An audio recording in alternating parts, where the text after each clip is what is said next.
Hola, hola, ¿cómo están? Buenas tardes.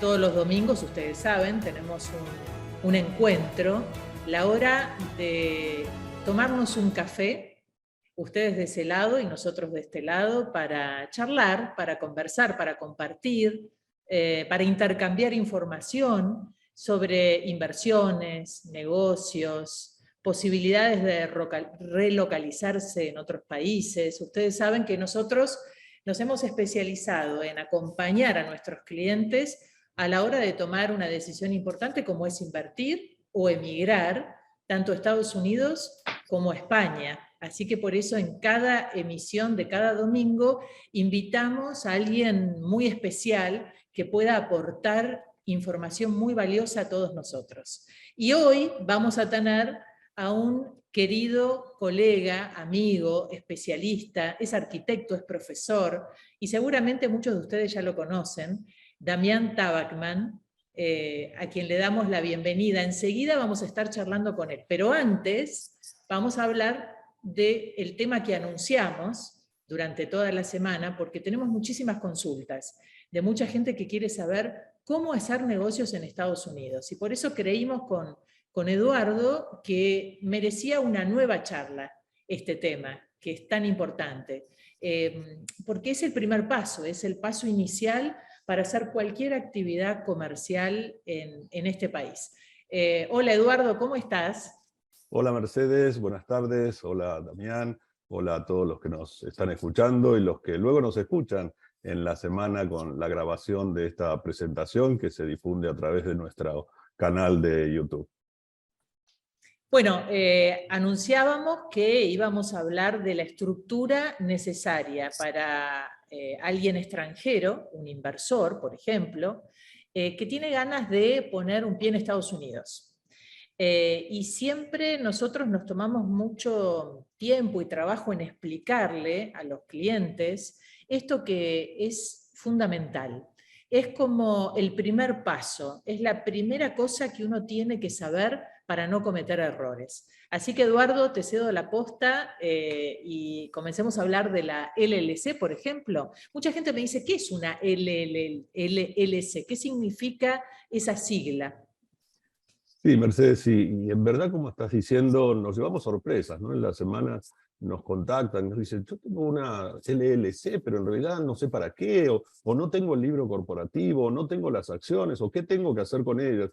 Y nos sorprende porque en general son personas que ya tienen propiedades, inversiones en Estados Unidos, y claro, se sorprenden de no saber de la importancia que tiene justamente esta sociedad, este tipo de sociedades y lo que ello implica. Así Y que en más nos esto, sorprende, Eduardo, discúlpame que te sí, por interrumpa, favor. cuando los clientes nos llaman y nos dicen que habían comprado propiedades a nombre personal y no a nombre de una LLC.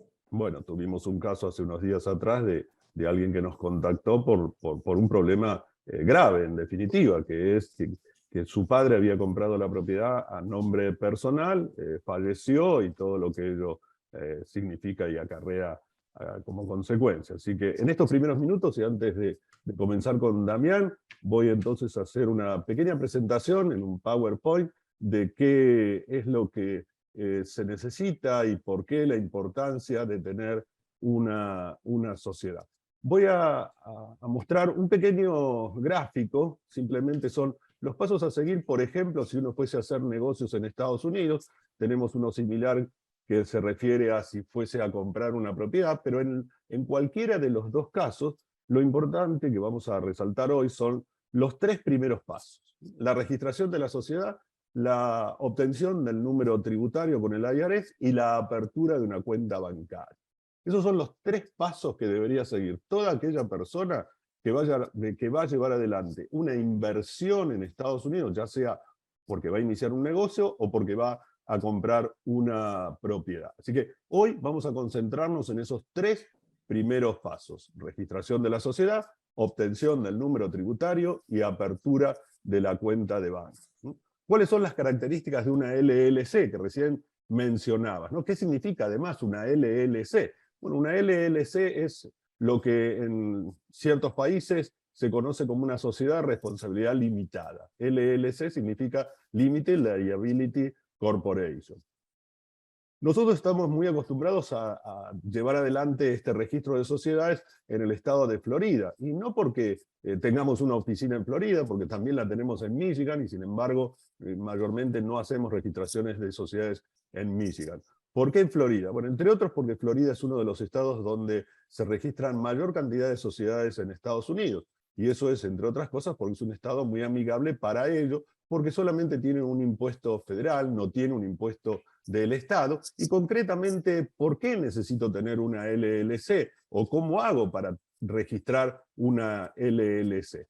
En principio vamos a decir que tengo que verificar el nombre de fantasía que quiera hacer uso, si está disponible o no está disponible. Tendré que tener una dirección en el estado de Florida, un agente registrado, que es una persona que se ocupa de recibir notificaciones oficiales y que no necesariamente está involucrado en la sociedad.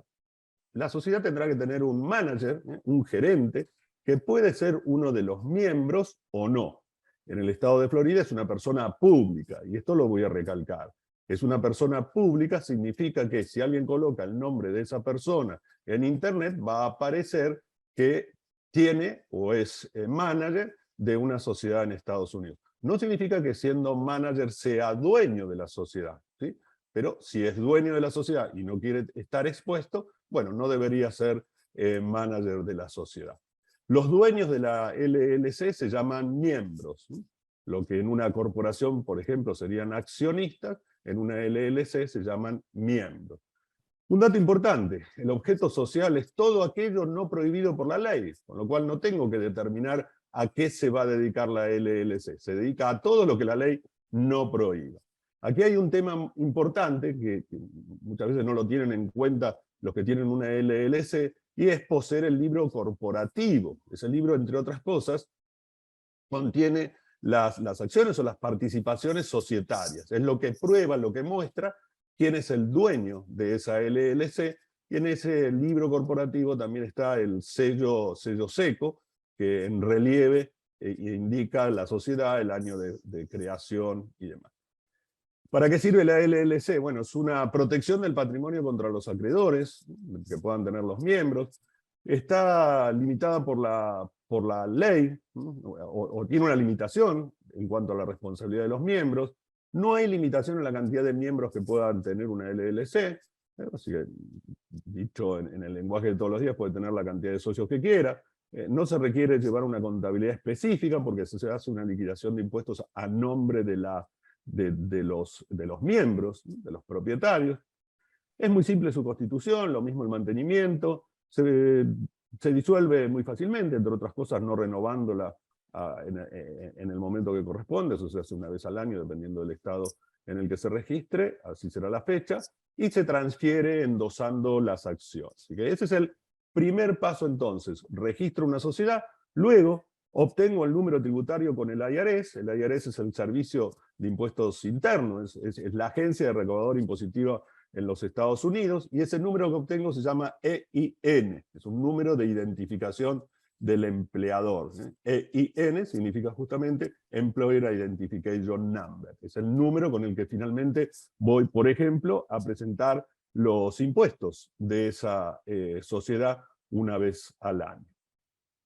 Y como tercer paso, la cuenta de banco, la apertura de la cuenta de banco. Una vez que registro la sociedad, obtengo el número tributario, lo que hago es abrir una cuenta de banco. Aquí es importante, para el que nos está escuchando fuera de los Estados Unidos, que recurra a un banco que le permita realizar transacciones online. Hoy prácticamente todos los bancos lo permiten, pero mucho más aquellos que no viven o no están cerca físicamente del banco donde abran sus cuentas. También es importante que verifique cuáles son los requisitos que tiene ese banco para abrir la cuenta. Hay muchos bancos, y sobre todo bancos pequeños, que los requisitos para abrir la cuenta son muy fáciles, pero luego tienen algunas complicaciones si van a cerrar la cuenta, o los cargos bancarios que puedan tener. Así que, básicamente en estos primeros minutos de nuestra charla de hoy, y antes de darle paso a Damián, consideramos que es importante que todo aquel que vaya a iniciar, ya sea un negocio o una inversión en Estados Unidos, considere estos tres primeros pasos. Registro una sociedad, hago Hola, hola. Sí, sí, te Se te estamos escucha escuchando. perfecto. Perdón. Sí. Hago la presentación entonces ante el IRS Mm. y finalmente abro la cuenta de banco. Bueno, quería preguntarte algunas cosas que me preguntan habitualmente los clientes. Antes, hace mucho tiempo, alguien viajaba a Estados Unidos siendo extranjero, iba al banco con su pasaporte de otro país y le abrían una cuenta a nombre personal. Esto ha cambiado totalmente. Sí, sobre todo en los grandes bancos. Cuando hablo de los grandes bancos me refiero a aquellos bancos que tienen conocidos internacionalmente, como puede ser el Bank of America, el Chase, el Wells Fargo. Ese tipo de bancos solicitan que quien vaya a abrir la cuenta, aún siendo manager de la sociedad, además viva en Estados Unidos. Entonces, para abrir una cuenta hoy, es necesario tener una dirección local, por lo menos que el manager sea una persona que sea residente, que tenga Social Security. No puede ser un extranjero. Sí, correcto. Esos grandes bancos hoy solicitan que resida en Estados Unidos y que muestre que así lo hace, ya sea porque tiene un contrato de alquiler o porque es propietario del lugar donde vive. Otra pregunta muy habitual es, todavía no estoy listo para comprar una propiedad en Estados Unidos, pero ¿puedo hacer la LLC, abrir la cuenta de banco y empezar a fondearme? ¿O puedo usar esa LLC para hacer otra actividad? Sí. Que ¿todas las actividades se pueden hacer con la LLC? Como dice el Estatuto de las Sociedades, se dedica a todo aquello no prohibido por la ley. Mientras esté dentro de la ley, podrá hacer lo que tenga ganas. Lo que la imaginación le lleve a hacer. En algunos casos, es importante también, en algunos casos tendrá que tener alguna licencia adicional, ¿sí? Por ejemplo, si se quiere dedicar a la actividad como nosotros, de bienes raíces, tendrá que tener una licencia de broker. Si te parece, en una próxima charla ahondamos un poquito más de las ventajas de la LLC, ¿te parece? Sí, claro. Las ventajas impositivas, las ventajas legales, hereditarias, etcétera, así va a etcétera. ser. Claro que sí. Para otras charlas, para otros encuentros. Sí, porque el tema da para muchísimo. Algunos datos que quiero compartir con ustedes. Este fin de semana me tocó hacer la renovación de mi licencia de real estate.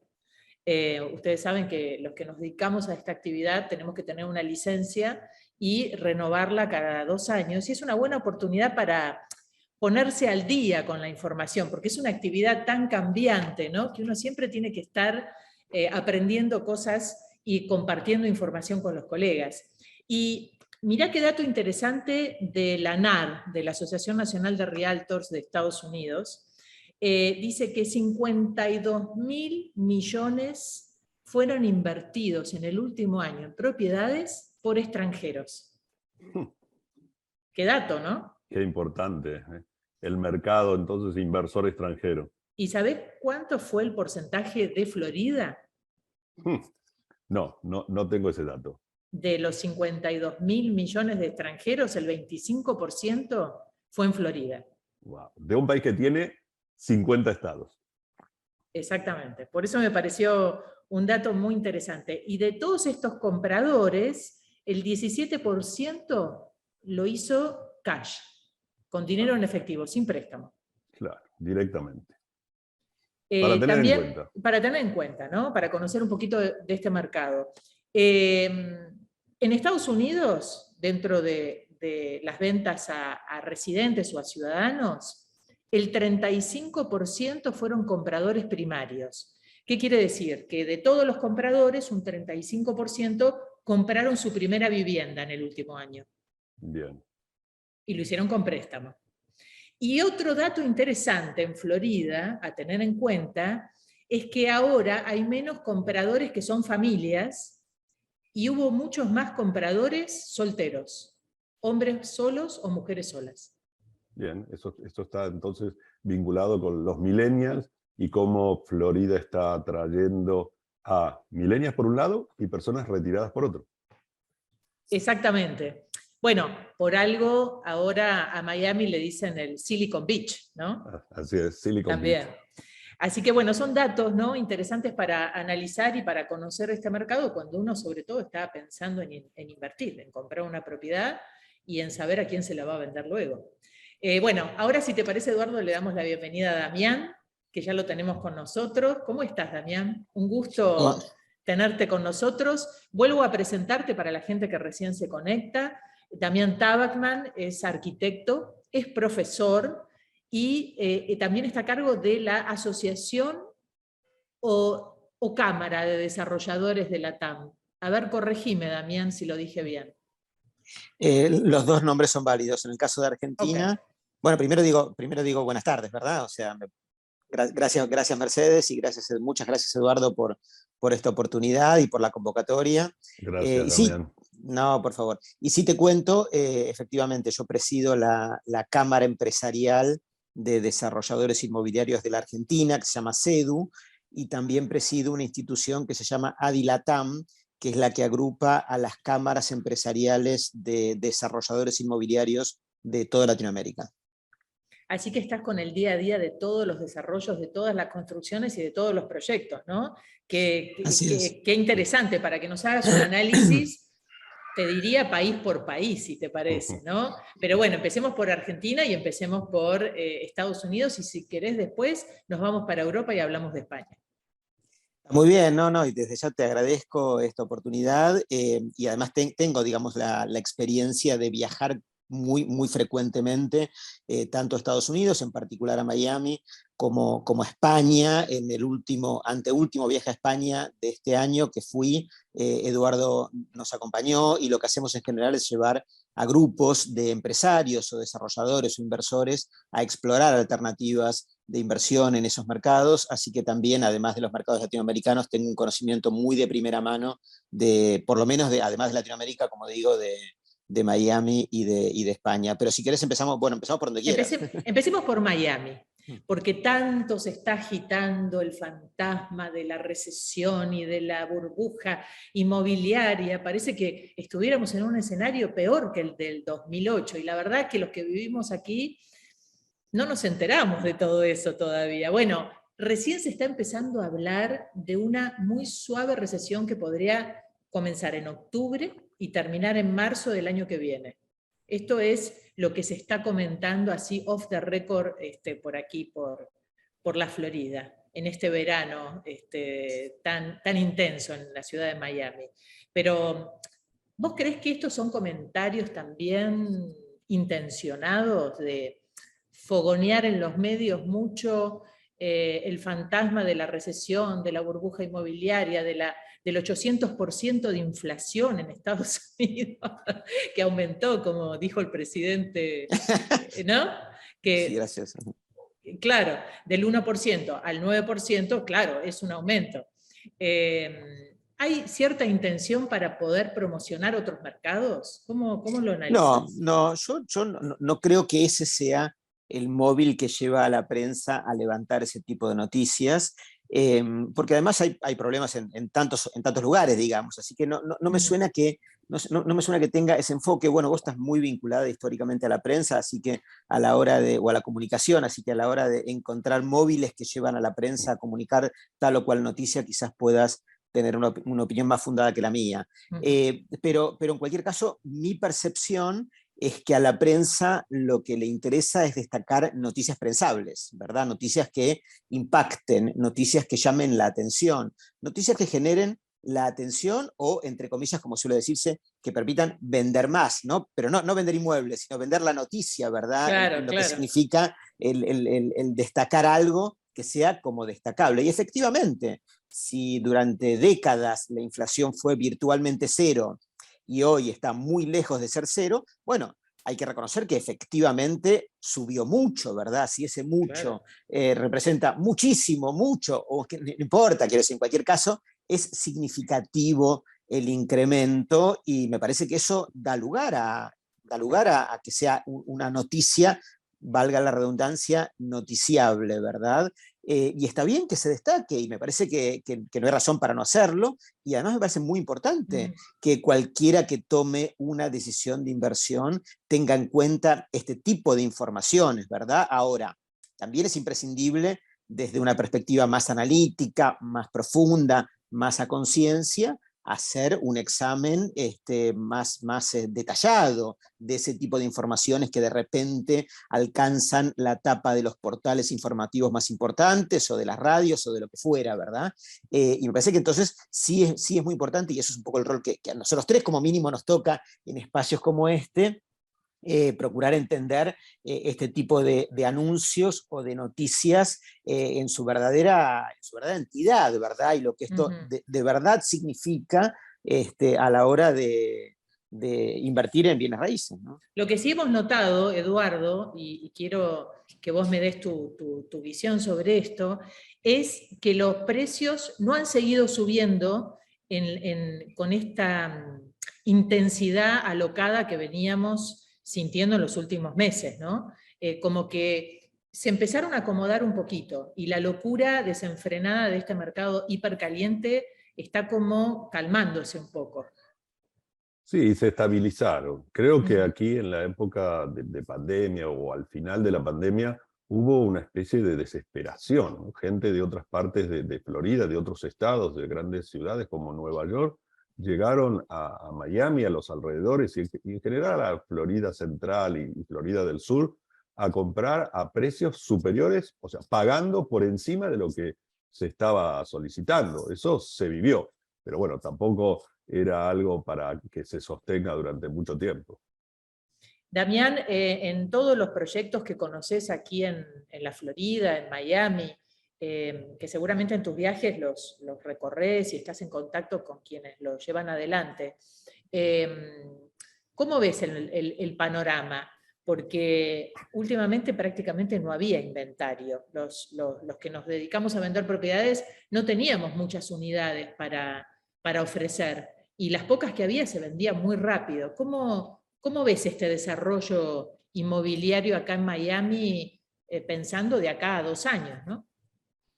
No, yo creo que efectivamente sí hay un cambio de paradigma, ¿verdad? Es decir, hay variables macroeconómicas de alcance global que hoy son muy distintas de las que supimos encontrar no solamente en Miami, sino en tantos otros mercados hace un año, y hace 3 años y hace 4 años. Es decir, esta cuestión tiene un fuertísimo dinamismo, como siempre lo ha tenido, ¿verdad? Es decir, es esperable que los mercados fluctúen, cambien, y nos obliguen a tomar decisiones a conciencia según los contextos que nos tocan atravesar. Pero efectivamente, cuando tenían en Miami esta oleada irrefrenable de gente de distintos lugares a la salida de la pandemia, como decía Eduardo, que venía a comprar, a invertir, incluso se mudaba a Miami, bueno, efectivamente esto ha cambiado, ¿verdad? O sea, este fenómeno de, por lo menos el ritmo de desembarcos o de crecimiento ha cambiado. Ahora, más profundamente que esto, lo que ha cambiado es, por un lado,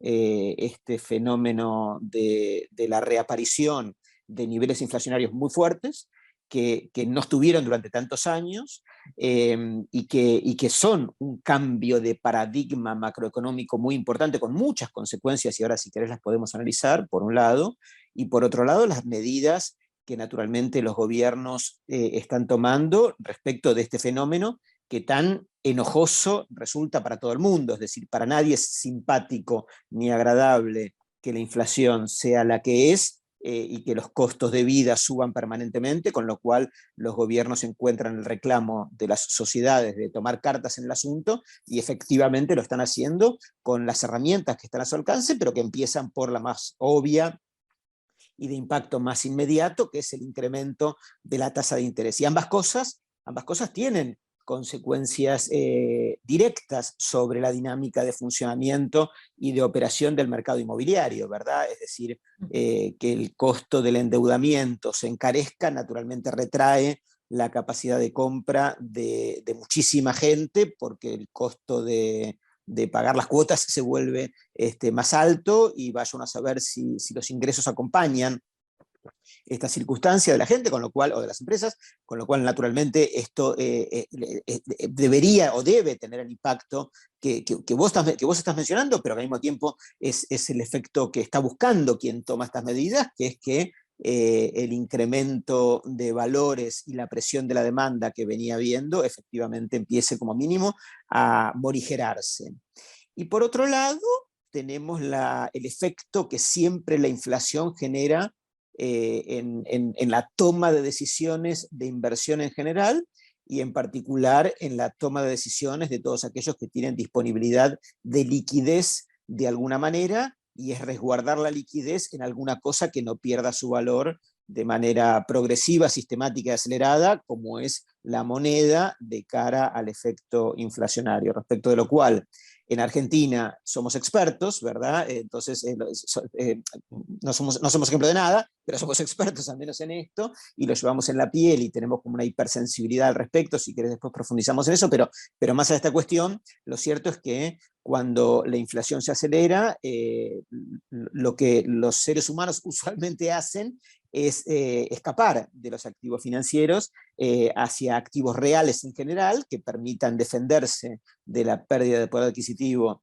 que la inflación genera, y el activo real por excelencia son los bienes inmobiliarios, ¿verdad? Los bienes raíces. Entonces, de repente tenés este fenómeno que hay que mirarlo con mucho detenimiento, y es como estos dos efectos que juegan en sentido contrario, y que de alguna forma el tiempo irá explicando cómo van desenvolviéndose. Por un lado, la presión de la demanda por transformar activos líquidos en activos reales, especialmente en activos inmobiliarios, lo cual hace que genera un fenómeno de presión de demanda, y simultáneamente el encarecimiento del costo de capital y el costo de financiamiento, que genera o que impacta o que trae como consecuencia el efecto contrario, de menos demanda potencial. Entonces, no sé si se entiende, pero digo, es como que simultáneamente tenés dos fenómenos contrapuestos, Claro, y que es la vida real perfecto. terminará, claro, la vida real y la evolución de los mercados y las particularidades propias de cada mercado, y si me permitís, las particularidades propias de cada activo inmobiliario, terminarán viendo cómo estos fenómenos contrapuestos terminan resolviendo la evolución de precios o de valores o de demanda de cada uno de estos activos, incluso en distintos mercados, ¿verdad? Porque uno, bueno, como decía, nos tocó con Eduardo estar en España, y en algún punto veíamos lo mismo, en el sentido que la inflación también subió, que también los gobiernos estaban pensando en subir la tasa, los tipos, como le dicen en España, que finalmente entran en la carrera de hacerlo. Y sin embargo, uno recorre distintos mercados, y en distintos mercados estos efectos contrapuestos tienen expresiones en la vida real y en la vida local diferentes. Bueno, después de la pandemia era esperable, ¿no? Que después de tanta inyección de dinero hubiese inflación, eso ya lo sabíamos que iba a pasar. Acá en Estados Unidos tenemos un 9, en España hay un 10, las tasas acá ahora subieron a un 5 y pico. En España son bastante más bajas que en Estados Unidos ahora, todavía no han subido demasiado. O sea que si comparamos inflación con tasas, y todavía conviene endeudarse y comprar ladrillos. Esto sería un análisis así muy, muy por arribita. ¿Cómo lo ves, Damián, vos, este fenómeno? No, efectivamente, el costo de capital está por debajo de aquellos activos inmobiliarios que tienen la capacidad de defenderse de la inflación y que logran tener ingresos que acompañan el efecto inflacionario a lo largo del tiempo, ¿verdad? Y esto probablemente no pasa en todas las cosas, ¿verdad? Pero de repente aparece un activo que usualmente uno destaca, que tiene una capacidad de resistencia fuerte respecto a estas cuestiones, que es, por ejemplo, las viviendas que se construyen con el objetivo de ser alquiladas, ¿verdad? Con el formato que en España hemos conocido con Eduardo, que lo llaman build to rent, ¿verdad? Construir edificios para ser alquilados, y en el caso de los Estados Unidos reciben el nombre de los multifamilies, ¿verdad? Que son edificios enteros que se destinan al alquiler y que no están siendo construidos o edificados con el objetivo de venderlos tan pronto como se termina la construcción. Y entonces, por eso tiene sentido esta reflexión sobre el poner el ojo en cada tipo de producto inmobiliario en el que uno eventualmente está evaluando poner su dinero. Y desde ya que estos proyectos de comprar o entrar en un proyecto para vender pueden, en este fenómeno en el que se han amesetado los valores y que este incremento de tasas quizás haya venido para quedarse, quizás avance, puede hacer que los aumentos tan brutales de precio que vimos, sobre todo en Miami, en los últimos tiempos, quizás no se mantengan, vaya uno a saber, salvo con excepción de algunos productos que eventualmente tengan por características muy particulares capacidad específica de defenderse frente a posibles decrecimientos de precio, y por el contrario, los productos de renta, como no están destinados a ser vendidos rápidamente, sino que están puestos en el mercado a alquiler, después a lo largo del tiempo irán teniendo mejores o peores momentos respecto de la renta o incluso de su posible venta en el futuro, pero no tienen un horizonte de ser vendidos de forma taxativa como sí lo son aquellos emprendimientos que se hacen específicamente para ser vendidos. Entonces, me parece que ahí sí hay que hacer como una lectura con una lupa más precisa respecto de cuáles productos sí, cuáles productos preocupan más, cuáles productos tienen mejor capacidad de defensa frente a este tipo de circunstancias, etcétera, etcétera, etcétera, ¿no? La pregunta esta va para los dos, tanto para Eduardo como para Damián. Un cliente les pregunta, ¿en qué conviene invertir en Miami y en qué conviene invertir en España? ¿Ustedes qué le contestarían? ¿Qué tipo de propiedad y con qué objetivo? Eduardo. Después del tour, muy bueno, como mencionaba Damián, que a mí de tantos viajes que hice a España, lo recomiendo a aquellos que se anoten para los próximos, y no es pasarle una publicidad a Damián, realmente lo conozco desde hace muchos años, y es un profesional de primera línea, y todo lo que organiza él y su grupo de gente es excelente. Aprendí lo siguiente. En España, el español, el 70% es propietario de su vivienda. Mientras que en Estados Unidos lo es en el orden del 30 y el 35%. O sea, hay una diferencia enorme. El español quiere ser dueño de su propiedad. El americano no le importa. 30-35% busca hacerlo. ¿A qué voy con esto? Creo que en España hay una oportunidad grande en el comprar, reparar y vender, ¿sí? Porque tenemos ahí un español que no tiene un Home Depot como tenemos en Estados Unidos y va y arregla, sino que quiere tener su vivienda ya lista para mudarse, vale decir, terminada. Y con respecto a ese 30% que alquila en Estados Unidos, y lo que también vimos allí en esa gira con Damián y su grupo de gente, es justamente lo que se construye para alquilar. Y ahí hay un negocio también muy interesante, construir para alquilar. Y no solamente para alquilar al español, sino para alquilar al que llega a España a retirarse. Nosotros en esa gira donde tocamos Madrid y Málaga, veíamos lugares como puede ser zonas cercanas a Málaga, Mijas, donde inclusive se construye pensando en el que se va a retirar de Noruega. Entonces la construcción se hace específicamente para ese mercado. O sea, ¿qué concepto tan diferente quizás de lo que vemos aquí en Estados Unidos? Y en Estados Unidos, si tuviese que decir qué hacer, bueno, el comprar, reparar y vender es bueno, pero nos encontramos con una falta de mano de obra que todavía persiste. La ciudad de Miami está en crecimiento, lo hemos hablado y los números así lo indican, al igual que Florida Central y toda esta zona del sur de Florida, y va a haber, y lo hay, el inventario se agotó, así que la construcción va a ser una necesidad en función del crecimiento demográfico que la misma ciudad tiene. Desde mi punto de vista, coincido, Eduardo, a grandes rasgos, por supuesto, coincido con lo que decís y con tu enfoque, y está muy bien la descripción de oportunidades que planteás.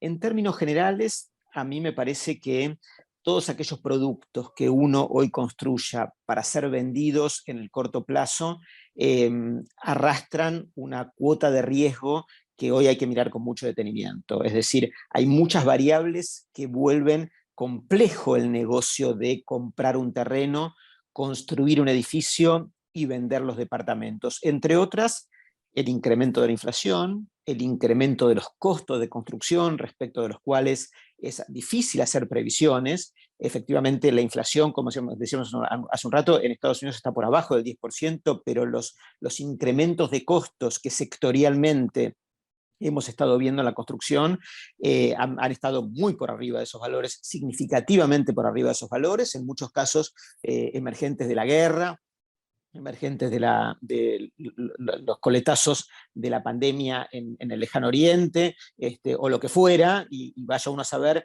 cómo esto termina resolviéndose en los próximos tiempos, pero lo cierto es que los incrementos de costos de construcción han estado, reitero este punto porque es muy significativo a mi criterio, muy por arriba de la inflación, y eso hace que vender departamentos antes de iniciar la construcción, vender viviendas antes de iniciar la construcción sin tener mucha claridad, y es casi imposible tenerla respecto de cuánto va a costar fabricar cada metro cuadrado a vender, se vuelve una tarea que yo la percibo como claramente riesgosa. Esto no significa que el segmento de construir para vender haya que eliminarlo, porque no hay razón para plantear una cosa tan genérica, y porque por supuesto puede haber excepciones, y uno claramente puede encontrar excepciones locales, excepciones por submercados en los cuales efectivamente se acabe el inventario, o excepciones por producto, en la medida que uno logre encontrar o detectar productos que sean especialmente distintivos, por la razón que sean, o por el lujo, o por la exclusividad, o por el segmento de mercado al que apuntan, o por lo que fuera, que aún en esta incertidumbre, sobre todo respecto de los costos, y en la incertidumbre respecto de los costos, incluso también la incertidumbre respecto del costo de financiamiento, es decir, del costo del crédito, que también, por supuesto, ha subido, y no tenemos claro cómo va a seguir evolucionando en el tiempo, pero sí hay que reconocer en términos generales que cabe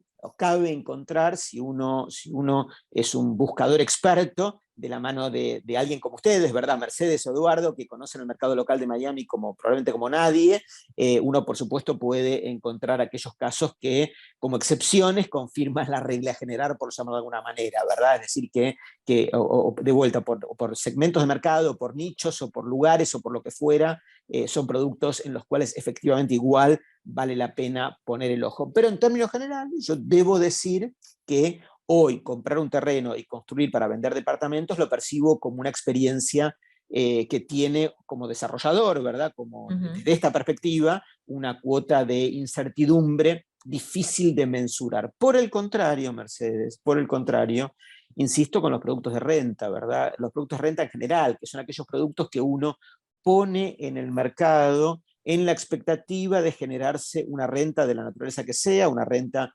de viviendas, una renta comercial, una renta de logística o de depósitos, una renta de lo que fuera, alguna cosa que el mercado pueda responder con naturalidad y con intensidad, y que permitan conservar el activo inmobiliario en el tiempo y sobrellevar las tormentas, entre comillas, que hoy nos tocan atravesar, que nos permite o que no nos permiten ver con claridad ni cuánto nos cuesta fabricar, ni a qué precio vamos a vender, ni cuándo es buen momento para vender. Y lo cierto es que, y retomo con algo que decía hace un rato, por un lado tenemos esta circunstancia global de la inflación acelerada, que hace que en términos generales haya una tendencia a huir de los activos líquidos, pero este fenómeno, y acá quiero empalmarlo con lo que estamos viviendo en Latinoamérica, en el caso de Latinoamérica en general, incluyendo la Argentina, pero no solo la Argentina, en algún punto se percibe con mucha más angustia desde cierto punto de vista, porque además, porque en Latinoamérica en general, el ahorro de los latinoamericanos históricamente se ha compuesto de muchas variables, pero una muy significativa ha sido guardar dólares, ¿verdad? Guardar dólares como construcción de patrimonios a largo plazo, del ahorro a largo plazo de los latinoamericanos. Y este fenómeno empieza también a volverse complejo desde la perspectiva de de los latinoamericanos, ¿verdad? Porque está el efecto inflacionario, por un lado, y por otro lado está lo que está ocurriendo en Latinoamérica en particular, ¿verdad? Con muchos países en los cuales encontramos una significativa incertidumbre en términos políticos y económicos, que hacen que muchos estén pensando en extraer su capital de muchos países latinoamericanos y encuentran que seguir conservando dólares puede ser una mala idea, y que tanto en Estados Unidos como en Europa, a pesar de este fenómeno genérico que estamos describiendo, pueden encontrar oportunidades de inversión atractivas para alocar sus dólares y transformarlos en metros cuadrados, ¿no? La casi paridad entre dólar y euro, ¿crees que ha motivado a mirar un poco más para el lado de España o de Portugal, de mucha gente que habitualmente miraba para este lado, para el lado de Estados Unidos? ¿Crees que esta situación ha modificado algo o no tiene mucho peso?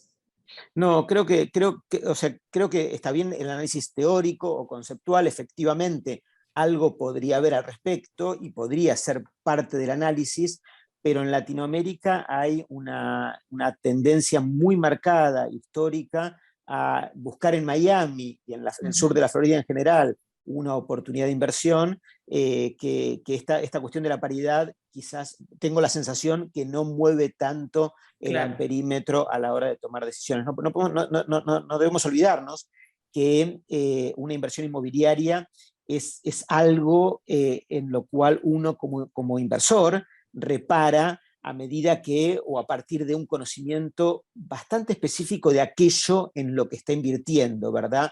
Y uno puede recibir como inversor latinoamericano, inversor argentino, por ejemplo, información sobre oportunidades en Tokio, en Ámsterdam, en Málaga, como decíamos un rato, o en Miami, ¿verdad? Y difícilmente uno haga una inversión inmobiliaria entre comillas, minorista, ¿verdad? Es muy distinto a un gran fondo de inversión con un equipo profesional sofisticado, de gente que puede evaluar distintos mercados y puede encontrar con mucha objetividad oportunidades en el lugar de la tierra en el cual uno las detecte, ¿verdad? Pero para el inversor más de a pie, por llamarlo de alguna manera, el conocimiento, la familiaridad con el mercado en el cual está aprovechando una oportunidad, tiene una influencia muy significativa. Y te cuento un ejemplo, que si querés es una estadística doméstica, que uno quizás no podría extrapolar como una gran tendencia, pero igual vale la pena compartirla con ustedes. Nosotros hacemos estos viajes con inversores y desarrolladores latinoamericanos, como decía hace un rato, a Miami y a España con frecuencia, y más allá de que ofrezcamos ambos mercados como lugares a los que iría a explorar oportunidades, la demanda de latinoamericanos respecto a esta oferta de a dónde quieren ir suele ser aproximadamente 75% Miami y 25% España, ¿no? Y eso es como viene la demanda, simplemente, digamos. O sea sí, en este momento, por ejemplo, estamos recibiendo muchos inversores colombianos. Sí, claro. Que antes, bueno, venían, pero no masivamente como ahora. Siempre los argentinos fueron muy importantes, pero vemos chilenos y peruanos que también nos están haciendo consultas. Bueno, correcto. Y quería llevarte un poquito para Latinoamérica, ¿no? Que me cuentes un poquito el panorama como desarrollador. ¿Me puedes explicar el fenómeno de Argentina?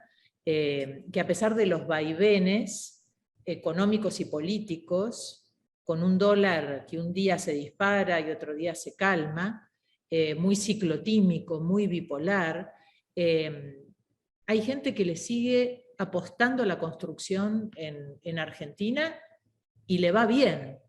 ¿Quién va a comprar esas propiedades?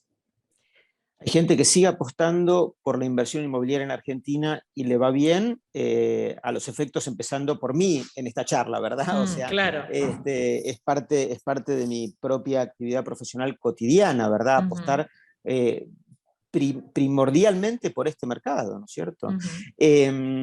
Bueno, esto se debe a varias razones, que habría que hacer como una composición de lugar más amplia para poder llegar a responderte con más precisión a esta pregunta, pero la primera que te haría es que en la Argentina los ladrillos son el más tradicional, o la más tradicional fuente de ahorro de los argentinos, Claro, ¿verdad? es un refugio. Es un refugio, Claro. que tiene mucho valor en la mentalidad del argentino. El argentino, cuando le sobra algo de plata, después de haber cubierto sus necesidades básicas, lo primero que hace, por supuesto, es juntar algunos dólares, ¿verdad? Y los guarda en algún lado, ¿no? Los guarda, como decimos acá, en una lata de dulce de batata enterrada en el fondo del jardín de su casa, ¿verdad? A resguardo de los ladrones, que eventualmente pudiera haber, pero ahí tantos dólares no entran. Y tan pronto como al argentino le va un poquito mejor, lo primero que resulta objeto del deseo aspiracional y que históricamente ha demostrado ser un buen refugio es comprarse un departamento, ¿verdad? Hay que pensar que los departamentos, que en Argentina, si bien no hay crédito hipotecario, con lo cual uno debe comprar el departamento con el ahorro que ha juntado, en términos de valor por metro cuadrado son precios infinitamente más bajos que los que uno puede encontrar en el primer mundo, con lo cual en Estados Unidos, en Europa, donde fuera, con lo cual llegar a comprar un departamento implica juntar bastantes dólares, pero muchísimo menos dólares. Muchísimo menos, claro, y más ahora que han Claro, bajado claro, bastante los precios claro, de claro, las claro. O propiedades. sea, Ahora, esa nada, es muy propiedad, Damián, usual, es para uso personal, es ¿no para es? todo, es O es para como todo. inversión, pero rentar esa propiedad no es muy rentable. Bueno, es rentable, qué sé yo. La verdad que rinde un poquito más, rinde un poquito menos. Depende de los momentos, ¿verdad? Hay Claro. momentos que coyunturalmente resultan muy malos para obtener una renta, pero depende de cómo evoluciona el dólar y depende de cómo evoluciona los ingresos de los argentinos y los contratos de alquiler, etcétera, etcétera. Hay momentos en los cuales da un poco mejor, así que esto cambia a lo largo del tiempo. Pero efectivamente, bueno, no, me cortaste, pero te quería decir, es muy usual encontrarse en muchas páginas de internet dedicadas a la venta de propiedades, hoy en Buenos Aires, departamentos en buenas ubicaciones, muy por abajo de los $100.000, ¿verdad? Claro. Pero muy por abajo, o sea, esto es muy usual al día de hoy. Pero no es que $100.000 es el down payment para después ir a sacar un préstamo hipotecario y comprar un departamento. No, o sea, cuesta eso, ¿verdad? Sí, sí. Y no son cifras que resulten tan inaccesibles para un argentino que a lo largo de su vida profesional logra juntar un poco de plata y lo primero que efectivamente quiere hacer es comprar un departamento. Y a veces lo hace para uso propio y en otros casos lo hace para alquilarlo. Y lo tiene en renta y esa renta a veces será mejor, a veces será peor, pero claramente es algo que funciona de manera muy tradicional en este mercado. Por otra parte, no te olvides, como dijimos un rato, un poco al pasar, que acá no hay crédito hipotecario, con lo cual si vos no tenés toda la plata para poder comprar un departamento, tus padres no te ayudan, tenés que alquilar, con lo cual la demanda de alquileres es significativa y es sostenida porque la gente en algún lado tiene que vivir, con lo cual si no puede comprar, no tiene más alternativa de alquilar, ¿no? Entonces eso hace que la contracara sea gente que tiene departamentos y los pone en renta. ¿Y qué es más rentable? ¿Ponerse a construir casas o edificios de apartamentos? ¿Qué tiene más salida? ¿Qué es lo que la gente busca hoy, los que tienen los dólares en la lata en el jardín? La demanda de casas en los suburbios de Buenos Aires, en los suburbios de las grandes ciudades de Argentina, como Rosario, Córdoba, Mendoza, lo que fuera, y en los suburbios de todas las grandes ciudades del mundo, en plena pandemia, tuvieron su época de oro, ¿verdad? Es decir, casi la desesperación de mucha gente por tener contacto con la naturaleza, con el jardín, y poder salir a caminar sobre el pasto propio, digamos, generó una demanda muy sostenida que duró bastante tiempo por viviendas o por casas en los suburbios. Y ahí la verdad que hubo una época de oro que generó un muy buen negocio y un incremento en la demanda y en consecuencia de precios muy importante.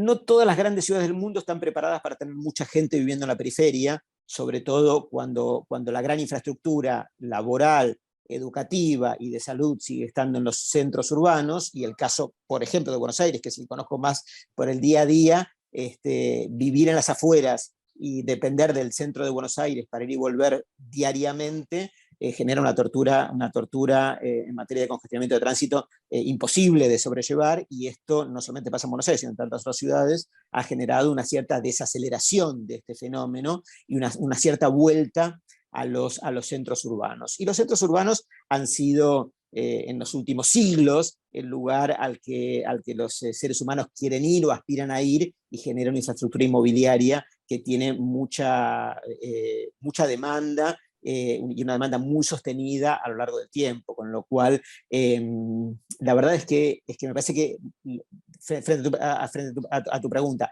las casas me suena que tienen más una demanda coyuntural. Los departamentos en buenos lugares de las grandes ciudades me resulta que tienen una demanda más sostenida y estable en el tiempo. ¿Y qué pasa con los países vecinos a Argentina? Bueno, sabemos que Uruguay los precios han subido mucho en los últimos tiempos, que muchas familias argentinas han emigrado a Uruguay, y también sabemos que se ha dado un gran desarrollo de construcción en Paraguay, por ejemplo, Correcto, ¿no? correcto. Contanos un poquito del panorama del Cono Sur. Sí, efectivamente, me encanta Uruguay. Uruguay es un país al que es muy amigable al día de hoy para hacer inversiones inmobiliarias. Es un mercado muy atractivo, con mucha estabilidad, con reglas de juego claras, y que ha generado una corriente inversora en propiedades, y no solamente propiedades, muy atractiva. Tiene como contrapartida que viene atravesando un proceso de encarecimiento muy significativo, muy significativo. Hoy por hoy, no, por darte un ejemplo, un obrero de la construcción en Uruguay gana el triple que en Argentina, ¿verdad? El triple.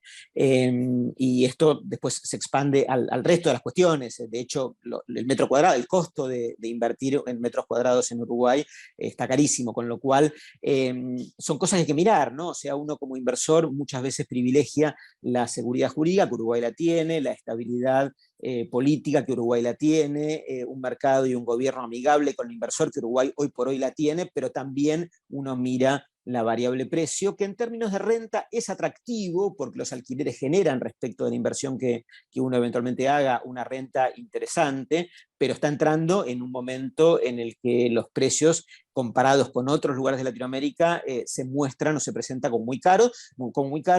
Son cosas a tener en cuenta. Yo no tengo la percepción que los valores en Uruguay vayan a bajar por todo lo que está ocurriendo en ese mercado, con lo cual puede estar bien entrar aún en este contexto en el que los valores están por arriba, pero porque quizás no bajen, y creo que no van a bajar, pero aún así está caro, ¿verdad? Con la misma plata, sin duda, en Uruguay se compran muchos menos metros cuadrados que en Argentina. Y el otro mercado interesante en Latinoamérica, efectivamente, que viene a un ritmo de crecimiento increíble, es el paraguayo. Efectivamente, Paraguay también tiene un mercado y un gobierno muy amigable con la inversión, y un gobierno que hace esfuerzos significativos para atraer a inversores de muchos otros lugares de Latinoamérica. Se está construyendo muchísimo en la actualidad ahí, genera rentas también atractivas, los valores no son tan altos como los uruguayos. La verdad que Paraguay es un mercado que yo miro con mucha atención, voy con mucha frecuencia y me resulta especialmente atractivo. A diferencia de lo que sucede en otros mercados. Chile está pasando por un momento difícil, como bien decías, Mercedes, y tengo la sensación que hay más inversores mirando afuera que adentro de Chile, y efectivamente nos los hemos cruzado mucho en Miami y también en España. Lo mismo viene sucediendo con muchos peruanos, lo mismo con los colombianos. Bolivia quizás a medio camino, ¿verdad? Bolivia tiene mucha estabilidad, entonces de repente, más allá de la impronta ideológica de su gobierno, uno encuentra algunas variables muy estables en términos de inflación, en términos de las principales variables macroeconómicas, incluso en términos del costo de financiamiento hipotecario, ¿verdad? Que resulta ser muy accesible para muchos. Así que en Bolivia hay gente que está mirando Bolivia y me parece que está bien hacerlo, en particular Santa Cruz de la Sierra, ¿verdad? Que es la gran ciudad de Bolivia, más que La Paz, que es una ciudad un poquito más administrativa. En fin, me parece que es necesario en esta cuestión de hacer un recorrido por distintos países de Latinoamérica, tener esta visión como muy abuelo de pájaro, pero después hace falta bajar y mirarlos con más detenimiento, caso por caso, ¿no? Damián, ¿cuánto tenemos un nuevo contingente de inversores y desarrolladores visitando Miami? ¿Cuándo vienen? Miami, La primera próxima. semana de septiembre. Primera semana de septiembre, efectivamente. Bueno, Así que en falta breve. poquito. Sí, falta poquito. Sí. ¿Y cuál va Sí. a ser la idea de este nuevo tour? Mirá,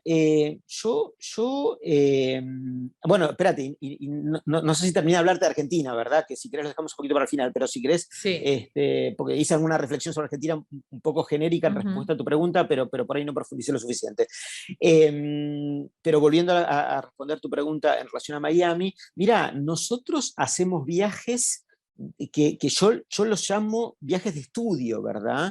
Entendiendo la palabra estudio, no una cuestión universitaria ni de tesis doctorales, por supuesto que no, pero sí tienen por objetivo ir a hacer una evaluación, ¿verdad? O sea, yo hago un importante esfuerzo por no llevar grupos de gente para tratar de venderles nada, ¿verdad? O sea, Ujú. de hecho, yo no vendo Miami, ¿verdad? Cuando voy a Miami, o no vendo Claro. Málaga cuando voy a Málaga, ¿verdad? Y no soy un abanderado del mercado al que voy para mostrarles solo las virtudes y poner debajo de la alfombra los defectos de ninguna manera, sino que tienen por objetivo poner todo arriba de la mesa. Entonces, acompaño a los grupos que confían en mí, como hizo Eduardo hace poquito en España, y hacemos un recorrido visitando a los principales actores de cada destino al que vamos, para hacerles las preguntas que hay que hacerles, ¿verdad? Es decir, para entender en profundidad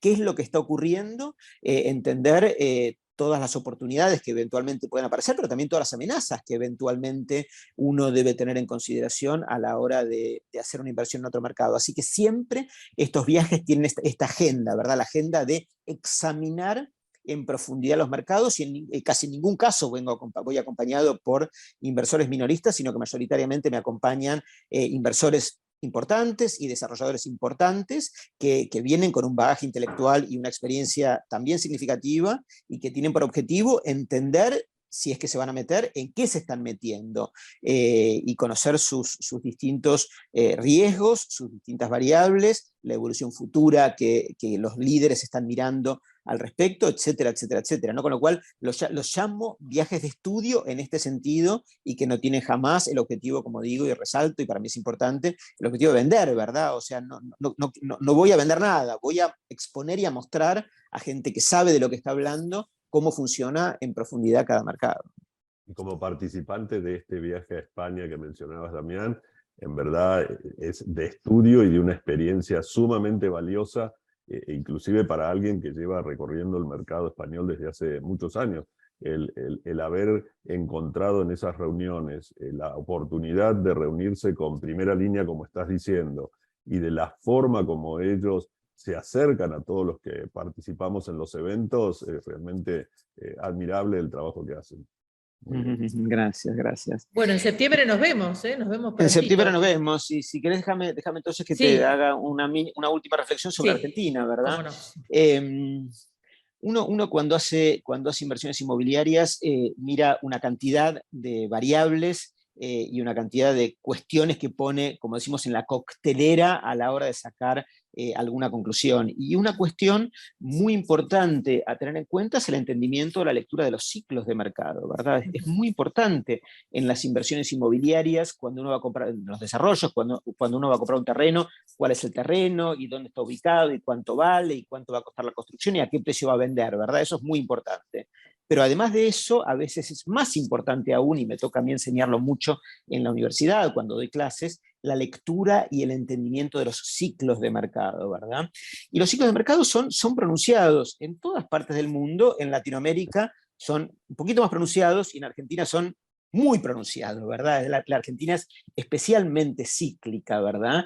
Y mi entendimiento del momento de mercado que estamos viviendo en la actualidad en la Argentina es que estamos en un piso de valores muy importante, ¿verdad? O sea, estamos muy por abajo de las medias históricas, de los costos de construcción de muchos años. Hay variables que son muy bajas, por ejemplo, la mano de obra, ¿verdad? Yo decía, está un tercio, que en Uruguay, no sé, para los que están familiarizados con Argentina, siempre han visto que en las obras en Buenos Aires estaba lleno de obreros paraguayos, y no hay más obreros paraguayos, ¿verdad? Porque ganan más en Paraguay que en Argentina, ¿no? Claro. Y con esa mano de obra que tenemos, que es la que finalmente tenemos, que gana menos en dólares en Argentina que en Paraguay, podemos construir al día de hoy departamentos en zonas tan importantes, en barrios de tanto prestigio internacional como es Puerto Madero, que hoy por hoy, efectivamente, fabricar cada metro cuadrado, gracias a este tipo de variables, es especialmente barato, y que yo no tengo dudas que en el tiempo van a traer sus frutos de manera muy elocuente, ¿verdad? Es decir, de hecho, si me preguntás, ¿qué tiene más sentido? Y voy a dar una opinión personal, ¿qué tiene más sentido?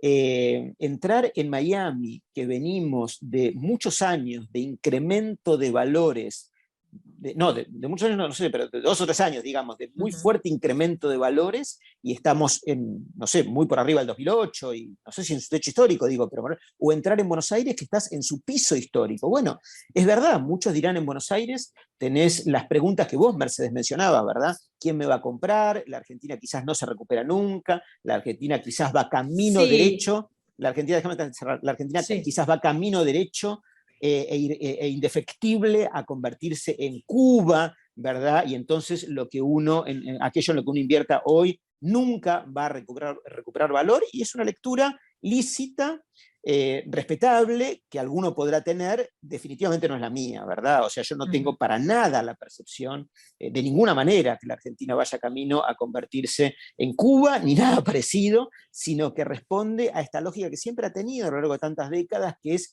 este sube y baja, ¿verdad? Momentos por abajo y momentos por arriba, y yo estoy convencido que estamos en un momento por abajo, y hoy yo apuesto por Argentina, ¿verdad? Porque tengo la sensación que esto va a rebotar de manera muy importante, y que va a acomodarse a valores que representan o que reflejen la realidad física de lo que significa Buenos Aires, ¿no?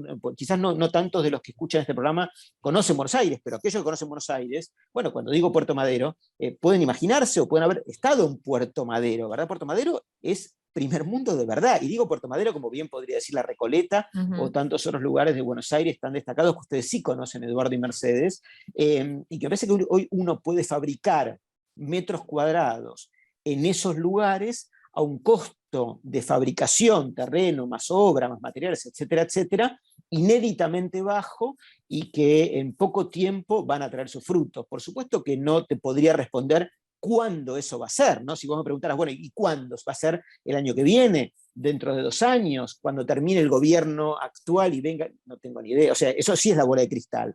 Pero respondiendo a la pauta o al parámetro de lo cíclico que ha sido históricamente la Argentina, de forma tan pronunciada, me parece que estamos en un valle, y que va a traer una nueva recomposición de lugares en no mucho tiempo.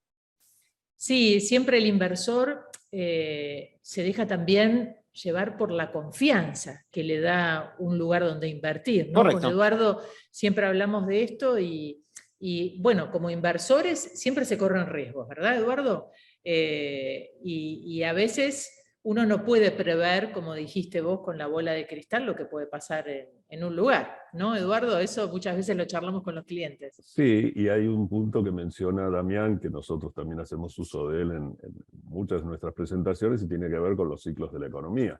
Definitivamente, y lo que él dice, en Argentina y probablemente en algunos otros países latinoamericanos, están hoy en un piso. Entonces, en ese ciclo de la economía, independientemente de la situación política, económica y social que cada uno de los países esté viviendo actualmente, seguramente hay una oportunidad que está dada justamente por ese ciclo de la economía, y donde los pisos están los precios están en el piso comparado con cómo están en otras partes del mundo.